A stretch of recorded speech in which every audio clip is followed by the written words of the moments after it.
Yeah, Gaz with you on BBC Radio Tees. Now, did you know, here's me giving you information, it's National Apprenticeship Week, and yesterday I went along to South Durham University Technical College at Newton Aycliffe, otherwise known as UTC.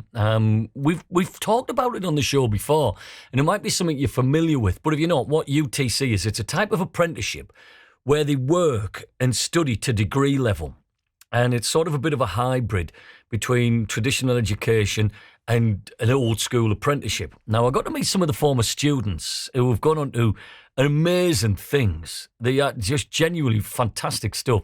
But first off, I spoke to Tom Dower. Now, Tom is the principal of UTC South Durham and director of North East STEM Foundation. Being principal at the UTC is an amazing job. It's a real combination of my career so far. I get to work with young people who are interested in getting ready for the world of work, and we get them career and life ready so that they can go out into employment and take on those amazing opportunities for the future. What about the other hat? Tell me about that. So the North East STEM Foundation is a charity that we set up a few years ago to support young people into careers in science, technology, engineering and maths. We fundraise and we give donations to organisations that then put on events for primary schools and opportunities for young teens to get excited about their future careers. We have a real problem in our society where not enough girls go into STEM education, careers, and not enough young people from disadvantaged backgrounds aspire to be able to go into top jobs. So that's what we're trying to change. Is it we've been sort of corralled, haven't we, of this is education, this is how you do it, this is how we'll always do it. There are other pathways, and we need to shout a bit more, and this is what you do at UTC. It is, and apprenticeships are an amazing route into future careers. If you think about it, for young people to be able to go into work, to be paid, to be trained to a really high level, there are higher level degree apprenticeships and degree apprenticeships, out there where companies will sponsor a young person through amazing qualifications and pay them so they end up debt free.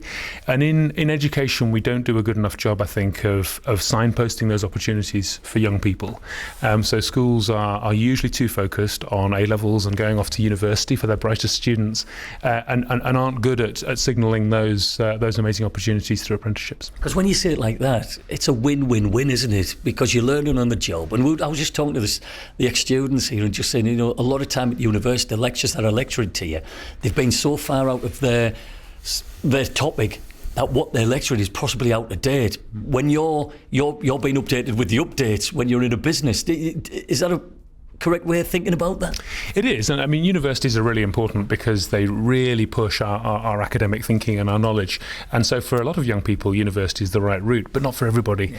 And I think that route through, especially the higher and degree level apprenticeships, is amazing for young, talented, intelligent people who want to get on into work and make a difference. My name's Owen Shepperson, and I work for a company called Excelpoint. My name's Robertson, and I work for Cundalls in their Newcastle office. My name's Kirsty Robson, and I work for Arup in Newcastle. It sounds like a quiz show, doesn't it? like we're pointless or something like that. But you guys have got something in common, that you have utilised the facilities here. Why did you choose to come here to UTC?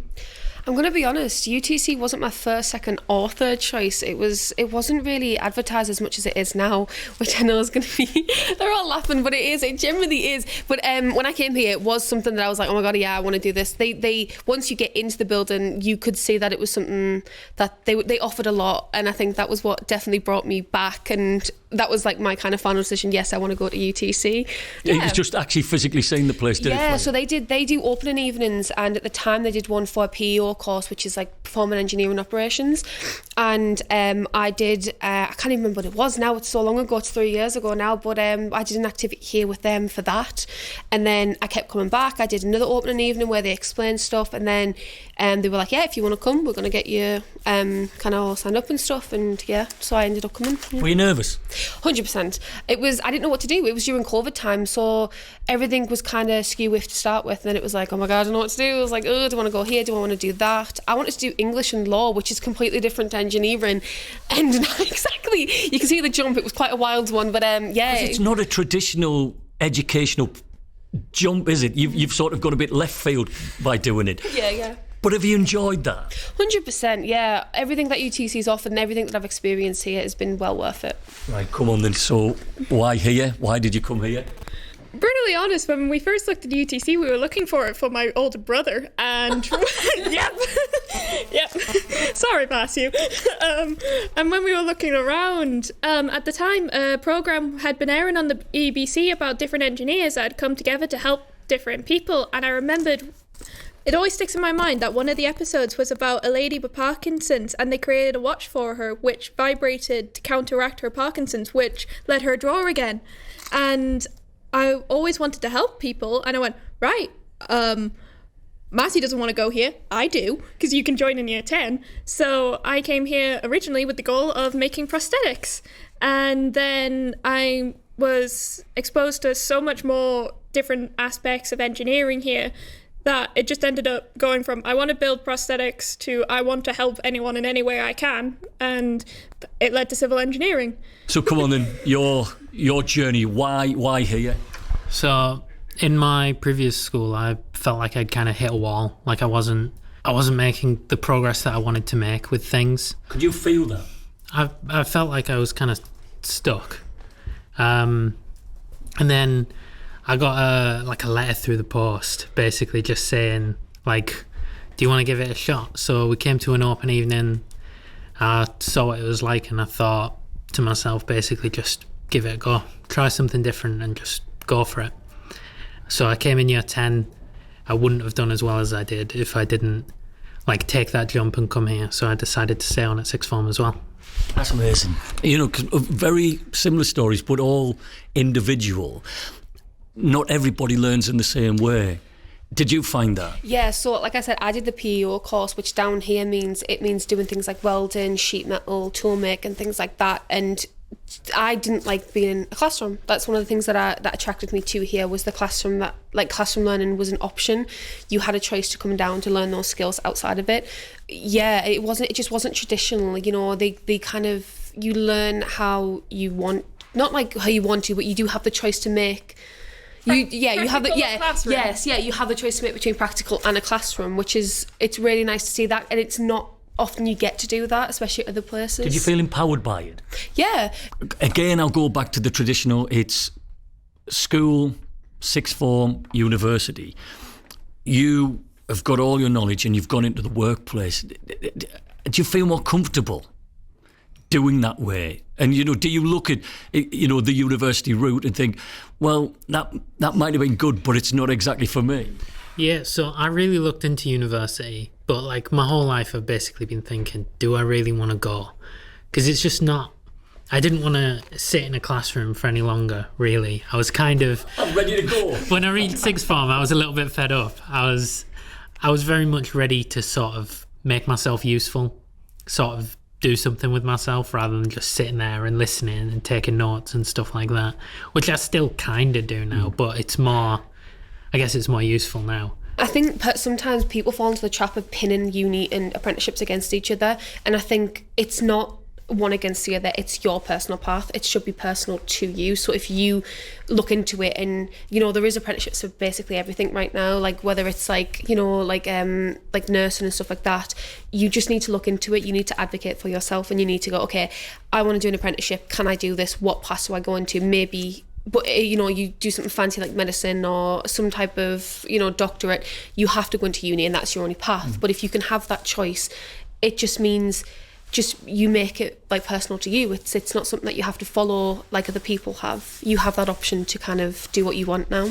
With an apprenticeship, yes, you're still at uni, you're still learning, but you've also got your job. So you're hitting the ground running. You're hitting the ground running. It's like after you...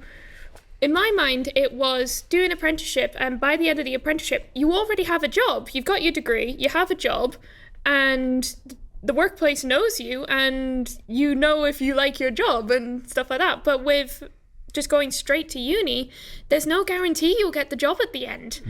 But it was also just, one of the main questions for me was, do I think I'd be able to balance studying and working at the same time? And it was my mum who just turned to us and went, it's not a question of do you think you can? If you want to, you will find a way. Is your job as the principal to me as a parent to convince me as well to say, I'm going to go there and give it a chance. Yeah, it is. The UTC is about helping young people get ready for work. And so what we do is we take them at 14 or 16 and we really help them with that career focus. But they come with an attitude which is that they want to make a difference. They want to take on something more than school. They take on a longer working week of an extra 5 hours of education. They travel to get here, and that's quite a big deal for them and for their parents to be able to make that decision as well. But what they get is a combination of academic learning, of technical learning, and getting out into the workplace as well, so they can see what careers are out there for them. And it's brilliant because they are the future. Engineers, working with tech. University's great, but this can be worked. I was just explaining to them, I did my apprenticeship and then went on to do my degree. And it was the best thing I ever did, because I probably learned more working at the coalface than I would have gone in a theory work. You're sort of taking that to an advanced level now. We are, and companies are crying out for young talent, but they recognise that an awful lot of young people are not work ready. And if they can have that real life experience to sit alongside the qualifications, then that makes them ready for work, and that's the most important thing here. Let me put your other hat on again. Convincing young girls to go into STEM subjects, what is the inhibitor? Girls are just as excited as boys are at primary school. So if you get primary school groups coming in here, they're really excited about science and technology. And of course, that career route is not for everybody. But something happens in those early teenage years that society says that boys do some things and girls do others. And careers advice in schools is generally not good enough to be able to handle that. So what we want to do is enable all young people to be able to pursue the career that's right for them, irrespective of their gender and irrespective of their background. Is it capturing the imagination when they're younger as well? Because I think sometimes maths and physics and science can be very dry. And it's just firing up their imagination, volcanoes, that sort of thing. You know what I mean? It gets kids excited. Yeah. Is that part of your job? It's absolutely about capturing imagination at a young age and then maintaining that through those teenage years. And that's what the North East STEM Foundation is doing through supporting all of the work that we do, because it's about maintaining that interest so that when they come out the other end of those teenage years, they're ready for that kind of career step and they haven't discounted those amazing opportunities in STEM. It's Apprenticeship Week, and every week should be Apprenticeship Week. Do we need this magnesium flame of 1 week just to sort of keep everybody going for the rest of the year? We wouldn't be having this conversation if it wasn't for Apprenticeship Week. So yes, unfortunately we do. But I think that what we've got to do is make sure that careers advice and the experiences that young people have throughout the education system, not just at places like the UTC, means that they are open to those ideas and really recognise those opportunities. Genuinely, one size doesn't fit all, and don't be ever corralled down that way of thinking that it is that way. It isn't, because there's so many opportunities and options out there. UTC is one of them. There are other ways. It's well worth looking out, but don't feel that there is one way and one way only for your child. And that's what we're here for, to give you those ideas. We're not here to tell you what to do. We're just here to give you that suite of options, like a nice buffet on your BBC Radio Tees.